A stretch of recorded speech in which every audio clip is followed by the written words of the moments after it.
ในพระบาลีวินัยปิฎกได้เล่าว่าในครั้งพุทธกาลครั้งหนึ่ง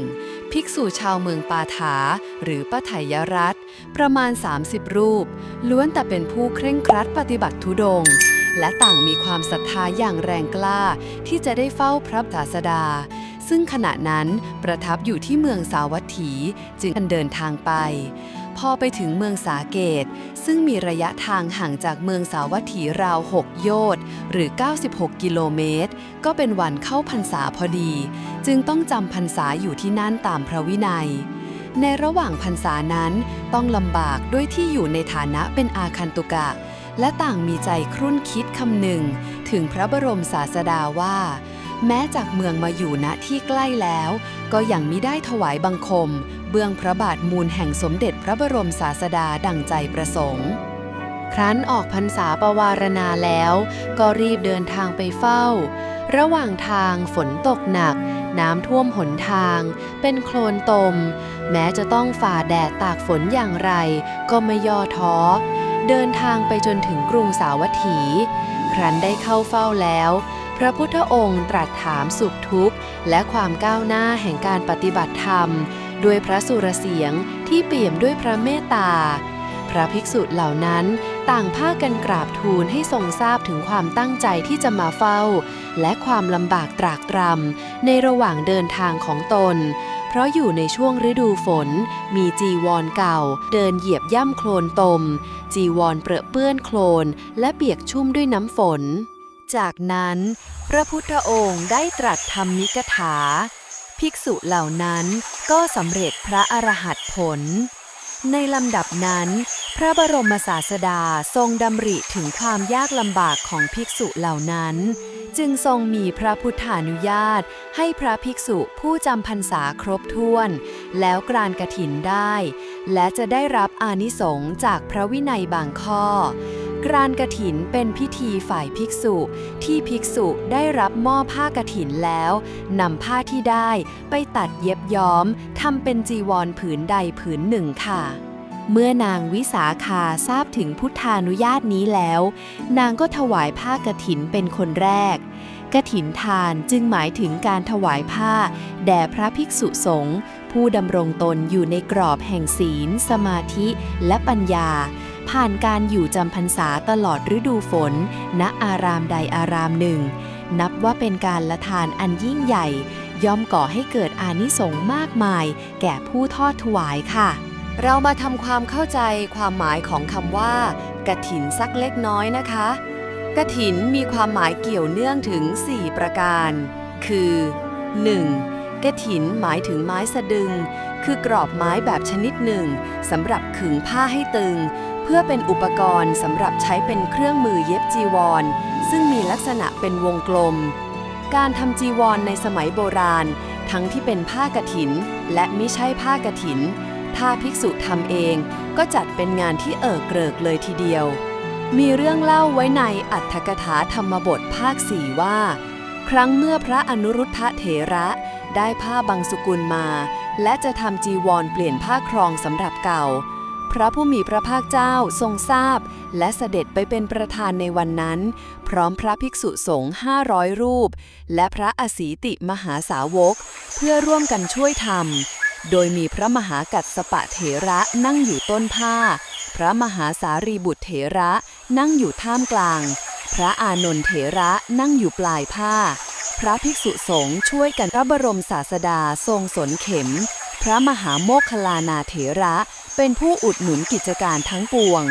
แสดงถึงพลังความสามัคคีของพระภิกษุสงฆ์อันเป็นพระพุทธประสงค์ในการทำผ้ากฐิน 2. กฐินที่เป็นชื่อของผ้าหมายถึงผ้าที่ถวายให้เป็นกฐินภายในกำหนดการ1 เดือนนับตั้งแต่วันแรม1 ค่ำเดือน11ถึงวันขึ้น15 ค่ำเดือน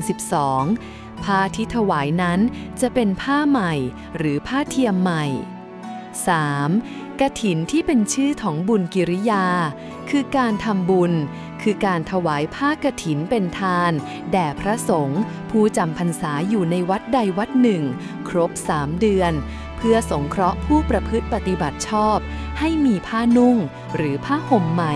จะได้ใช้ผลัดเปลี่ยนของเก่าที่จะขาดหรือชำรุดค่ะ 4. กฐินที่เป็นชื่อของสังฆกรรมคือกิจกรรมของสงฆ์ซึ่งจะต้องมีการสวดประกาศขอรับความเห็นชอบจากที่ประชุมสงฆ์ในการมอบผ้ากฐินแก่ภิกษุรูปใดรูปหนึ่งเมื่อทำจีวรสำเร็จแล้วด้วยความร่วมมือของภิกษุทั้งหลายกฐินสืบทอดกันมาตั้งแต่สมัยสุโขทัย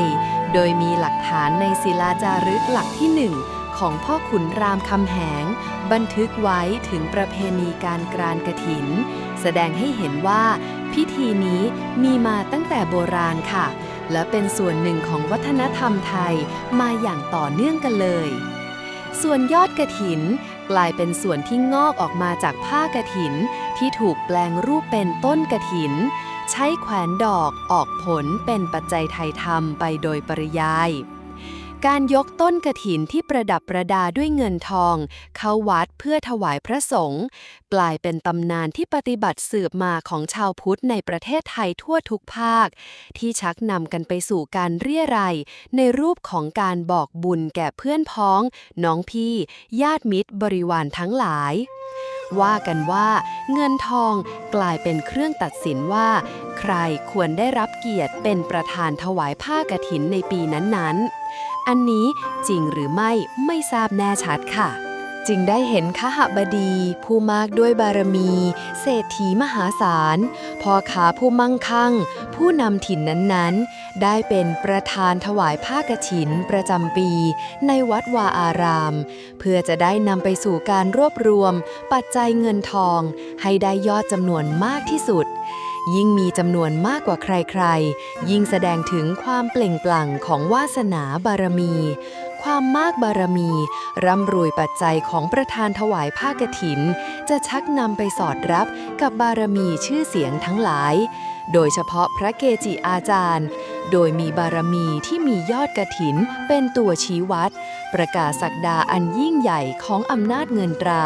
ที่เหนือมนตราทั้งปวงในท่ามกลางกระแสวัตถุนิยมที่ร้อนแรง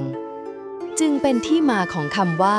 ยอดกฐินยังไม่สุดยอดปัจจัยกฐินยังไม่นิ่งก่อนที่จะประกาศถวายสรุปสุดท้ายยอดกฐินประจำปีแด่วัดวาอารามนั้นภาพหมู่ชนคราคล่ำเต็มลานวัดที่รื่นเริงยินดีกับการมาทำบุญทอดกฐินในวัดแห่งนั้นจึงปรากฏให้เห็นยิ่งผสมผสานกับการละเล่นที่นำเข้ามาประกอบการจัดงานยิ่งทำให้บรรยากาศในเขตบุญพระพุทธศาสนาตลบอบอวลไปด้วยสีสันแห่งโลกจนหมู่ชนที่เดินทางมาประกอบการกุศลประจำปีปล่อยจิตใจไปในท่ามกลางมายาแห่งโลกธรรมเหล่านั้นด้วยความเพลิดเพลินยินดีน่าเสียดายทุกวันนี้แทบทุกหนทุกแห่งบรรดาประเพณีพิธีกรรมที่ดีและความอุดมสมบูรณ์ก็ดีและความหมายต่อการดำรงอยู่ของสังคมไทยมาแล้วในอดีตจึงกลายเป็นเพื่อการพาณิชย์กันได้ถึงขนาดนี้